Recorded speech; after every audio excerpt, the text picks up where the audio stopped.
Hi guys, so I'm down here on the King's Road in Chelsea and I wanted to do this video today because I believe Charlie's a really inspirational person.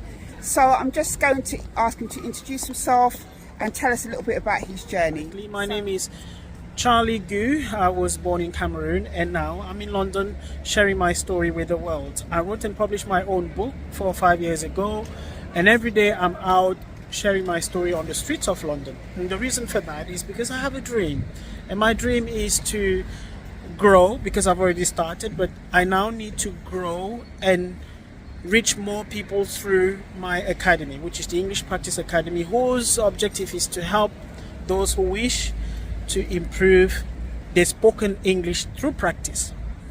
Great. So Charlie, could you tell us where your school is located? So my school, my academy, is based in Cameroon, which is where I was born, in the city called Douala. What we do is we welcome everyone, every age, every background, and we focus on helping each person reach their goal of speaking English very well, like my friend Yvonne. Okay, great. Thanks, Charlie. So when did you start this school? When did you start building this dream of yours, of this English practice school? The idea came to me 5 years ago, and I was not very sure about the steps to take, but I started somewhere with what I had and from where I was, and I kept going, and me being on the street was just part of the journey, and I'm still going because I haven't reached my goal of having many different branches in order to reach more people.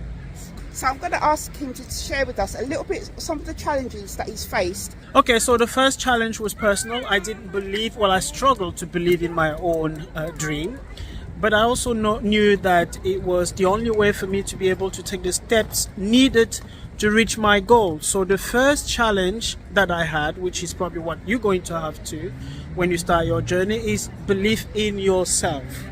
Because unless you do believe in yourself, no one else is. So the first key, and I think the biggest hurdle, is self-belief, which is what I'm promoting these days, because I meet a lot of people who struggle and don't know exactly what to do or how to do it. And the key is to begin by self-belief. Okay, great. And when you were building your English practice school, were there times when you felt like you wanted to give up and pack it in? What has been the thing that made you feel like that most? Again, it comes back to belief. Of course, times will come when nothing seems to work. But the only thing that has to work is your permanent faith in yourself and your abilities to make things happen. Thank you. And I totally believe that. I think it all starts and ends with you. Obviously, you'll need things to help you to go on an entrepreneur journey, but actually you have to believe in your dream and you have to go forward in that. So even with all your challenges, Charlie, and you've told us about self-belief being important, what other things would you say to people were important about being able to continue to pursue their dream? Have time for yourself. Yeah. Working with other people is great, but having time for yourself is even better, because it creates the space in your environment but also in your mind to focus on what really matters for you and for what you're trying to do. And I think that is definitely important. And I'm now nearly 6 years in. Charlie's about the same, in building his English practice school. And we both have our different challenges, but we haven't given up. We haven't given up because we believe in the things that we're doing. So Charlie, as we end, what is the thing you'd like to say to people who are thinking about giving up on their dream? What one key piece of advice would you give to them to help them through the tough times, the times where they might be doubting, the times when they feel like giving up? Step back. Drop everything, step back, take time for yourself again, and assess your determination and even your willingness to continue.